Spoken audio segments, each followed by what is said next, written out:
በዛሬ ቪዲዮአችን ሶስት ዋና ዋና ነገሮችን የማሳያችሁ ይሆናል። እስከ ቪዲዮ ፍጻሜ አብራችሁን ሁኑ። በቅድሚያ ለቻናሉ አዲስ ከሆናችሁ ቻናሉን ሰብስክራይብ፣ ቪዲዮውን ላይክ አድርጋችሁ ቤተሰብ ሁኑ። በቀጣይ አዳዲስና ምርጥ ስራዎች ሲለቀቁ የሚደርሳችሁ ይሆናል። አሁን ወደ ቪዲዮ። በመጀመሪያ የምናየው አፑ አዲስ ስለሆነ እርግጠኛ ሆናችሁ አምናችሁበት እንድትሰሩ ስፒን በማድረግና ክርስቲያኖችን በመሰብሰብ እንዴት ዊዝድሮ እንደሚደረግ እንዲሁም ደግሞ ያደረግኩትን ጨምሮ የምታዩ ይሆናል። ሁለተኛ የማሳያችሁ ክርስቲያንና ኮይን በምን መንገድ መሰብሰብ እንደሚቻል የማሳያችሁ ይሆናል። በሶስተኛ የምናየው ኤጀንሲ ክሬት ለማድረግ ኤጀንት ለመቀበል ኤጀንት ለመሆን ወይም ኤጀንት ለመስጠት የምናይ ይሆናል። እዚህ ጋር ማስተዋል ያለባችሁ ነገር ኤጀንት ክሬት ከማድረጋችሁ በፊት ወይም ኤጀንት ለመሆን አፕላይ ከማድረጋችሁ በፊት ምን መቅደም አለበት የሚለውን በዚህ ቪዲዮ የምታዩ ይሆናል። ኤጀንት ክሬት ስታደርጉ ጉዳት ያለው መሆኑን አውቃችሁ ብታደርጉ ጥሩ ይሆናል ማለት ነው። ፓርት 1 ቪዲዮ ላይ እንዳያችሁት በመጀመሪያ እንደገባችሁ ይህ አፕ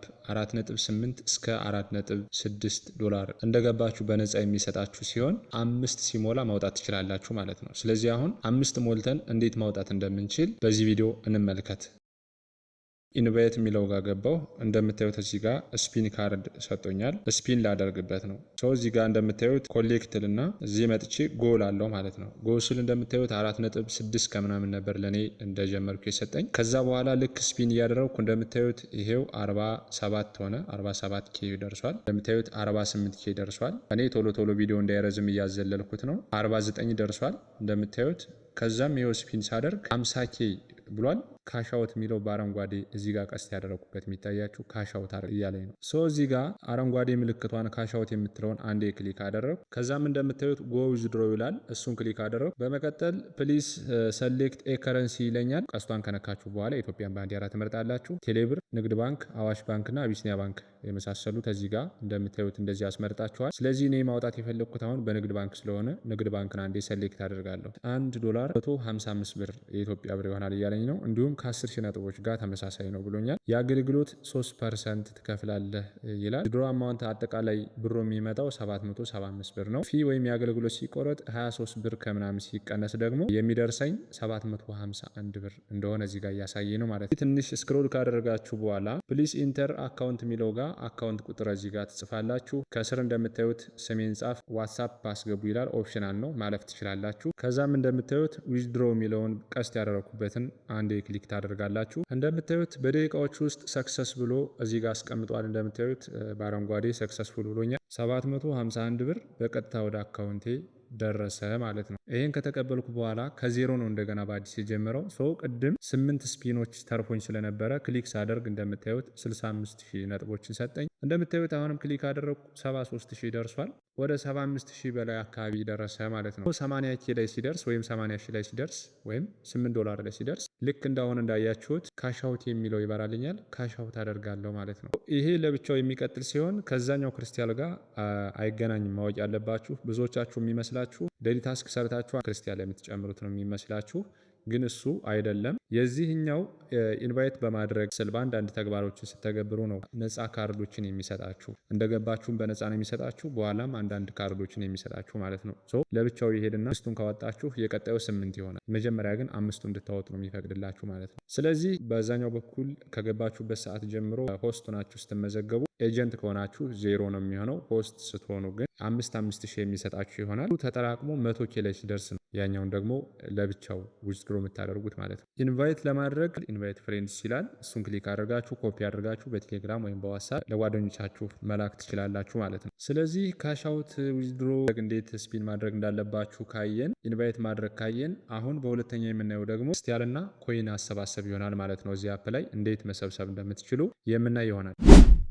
ሊንክ በኩል አውርዳችሁ ሆስት ናችሁ ስትመዘገቡ 2 ሰዓት ማይክ ኦን አድርጋችሁ ስትቀመጡ ምንም አይነት ሪሲቭ የምትሉት ነገር ወይም ምንም አይነት የምትነኩት ነገር የለም። 2 ሰዓት ብቻ ስታጠናቅቁ የ2 ሰዓት ሪዋርዳችሁን 5000 ክርስቲያን ራሱ አውቶማቲክ ሚላይ ገብታችሁ ቼክ ስታደርጉ አስቀምጦላችሁ ይቆያል ማለት ነው። ይሄ የመጀመሪያው አሰባሰብ ሲሆን ይህን ለማግኘት የሚያስፈልገው ክራይቴሪያ 2 ሰዓት ማይክ ኦን አድርጎ መቀመጥ እንዲሁም ደግሞ በኤጀንት ስር መሆን ያስፈልጋል ማለት ነው። ምክንያቱም እናንተ ኤጀንት ከሆናችሁ ታስኩ ሙሉ ለሙሉ ይጠፋል። እናም እንደዛ በምታደርጉበት ጊዜ ታስኩ ይጠፋና እናንተ የምታገኙት ሰው በማስገባት ብቻ ነው የሚሆነው። ከዛ ውጭ ምንም ኮይንም ወይም ክርስቲያን የምታገኙት ነገር አይኖርም ማለት ነው። የመጀመሪያውና ዋነኛው ክርስቲያን አሰባሰብ ካየን ሁለተኛው አሰባሰብ ደግሞ ኮይን እንዴት ነው የምናገኘው ለሚለው ኢንቫይት ያደረጋችሁት ሰው አውርዶ እስከተጠቀመ ድረስ ምንም አይነት ክራይቴሪያ አይጠይቅም ማለት ነው። 1000 ኮይን ይላል እንደምታዩት እዚህ ጋር በዚህ መንገድ የምታገኙ ሲሆን ሌላኛው ደግሞ ማይክ ላይ በተቀመጣችሁበት ሰዓት ወይም ደግሞ ዝም ብላችሁ ዳታ ከፍታችሁ ወደ አፑ በገባችሁበት አጋጣሚ ልክ እንደዚህ የጮኸ በሚመጣበት ሰዓት እኔ ድምፁ ስለተነሱት እናንተ በፍጥነት ልክ እንደኔ ይሄው እንደዚህ እንደምታዩት ታብታብ እያደረጋችሁ መቀበል ትችላላችሁ ማለት ነው። ከትንሽ ቆይታ በኋላ ልክ እንደዚህ ሲመጣ በፍጥነት ታብታብ በማድረግ ኮይኖችን በዚህ መንገድ መልቀም ትችላላችሁ ማለት ነው። እንዲሁም የራሳችሁን ሩም ለመክፈት ስትፈልጉ እዚህ ጋር እንደምታዩት ቀስት ያደረኩበት ማይን የምትለው ጋር አንዴ ክሊክ ታደርጋላችሁ። ልክ እንደምታዩት ባለ 20 ማይክ እንደዚህ ይመጣላችኋል ማለት ነው። ስለዚህ እናንተ አንድ ቁጥር ወንበር ላይ ነካ አድርጋችሁ ጆይን ስትሉት ማይክ ኦፍ ማድረግ ስትፈልጉ ከስር እንደዚህ ኦፍ እያደረጋችሁ ያው ኦፍ አይደረግም ግን ለማሳየት ያክል ነው። እንዲሁም ያጠናቀቃችሁበትን ደቂቃ ለማየት ከራሳችሁ ሩምም ይሁን ከሌላ ሰው ቤት ሩም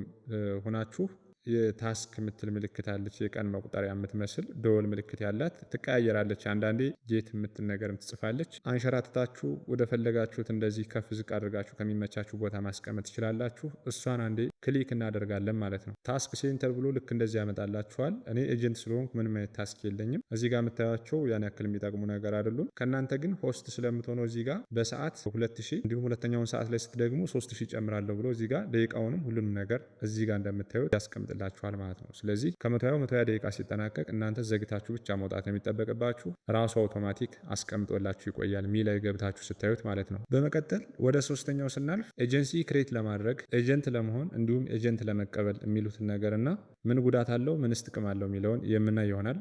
እዚህ ጋር ማይ ኤጀንሲ የሚለውን አንዴ ክሊክ ታደርጋላችሁ። ከዛም እዚህ ጋር እንደምታዩት ቢካም ኤጀንት የሚለውን አንዴ ክሊክ ታደርጋላችሁ። በመቀጠል እንደምታዩት እዚህ ጋር ያሉትን ፖሊሲዎች ማንበብ አለባችሁ ማለት ነው። ዝም ብላችሁ ኤጀንት ለመሆን አፕላይ አታደርጉ። በእኔ በኩል የመጣችሁ ዝም ብዬ ኤጀንት አላደርጋችሁም እንደምትጎዱ ስለማያውቅ ማለት ነው። ነገር ግን ሌሎች ሰዎች ከሆኑ አፕላይ ስታደርጉ አውቶማቲክ አክሴፕት ካሉት ከሰራችሁ ማለት ነው።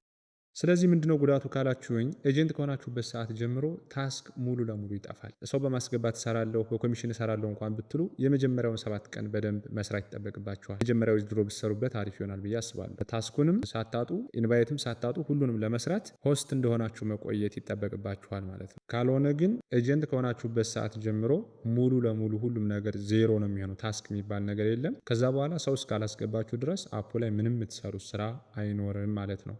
ስለዚህ ይሄን ወስናችሁበት ኤጀንት ለመሆን ካሰባችሁ ግን እዚህ ጋር እንደምታዩት አፕላይ ፎር ኤጀንሲ የሚለው ጋር አንዴ ክሊክ ስታደርጉት ልክ ከዚህ ጋር ሜሴጅ እንዳሳየዋችሁ ሜሴጅ ላይ ሄዶ እንደዚህ ይገባለታል። አፕላይ ላደረገላችሁ ሰው ወይም ለእናንተ ኤጀንት እዚህ ጋር ሪፊውዝ ካደረገው ውድቅ ይደረጋል። አግሪ ብሎ እዚህ ጋር ከተቀበለው እንዳያችሁት አረንጓዴውን ከነካ ደግሞ ቀጥታ እናንተ አውቶማቲክ ኤጀንት ትሆናላችሁ ማለት ነው። ስለዚህ እዚህ ጋር እንደምታዩት እኔ ያለ እውቀት ቀጥታ ወደ አፑ እንደተቀላቀሉ ኤጀንት የሚያመለክቱ ሰዎችን እንደምታዩት እዚህ ጋር ውድቅ አድርጌ ያለሁ ምክንያቱም ስላልገባቸው ነው። ጥያቄያቸውን ውድቅ እያደረግኩ ታስካቸውን እንዲሰሩ እያደረግኩ ነው ያለሁት ማለት ነው። አንዳንዶቹም በውስጥ ሲጽፉልኝ ወይም እኔ እየጻፍኩላቸው ተነጋግረን መሆን የሚፈልጉትን ብቻ እያደረግኩ መስራት የሚፈልጉትን ደግሞ ሆስት ሆነው እንዲሰሩና ታስካቸውን እንዲያገኙ አደርጋለሁ። የዛሬ ቪዲዮ በዚህ ተጠናቋል። በቀጣይ በፓርት 3 እና እንዲሁም ደግሞ በአዳዲስ ቪዲዮዎች በአዳዲስ ስራዎች የመመለስ ይሆናል። ለቻናሉ አዲስ የሆናችሁ ቻናሉን ሰብስክራይብ፣ ቪዲዮውን ላይክ በማድረግ ቤተሰብ ሁኑ። መልካም ስራ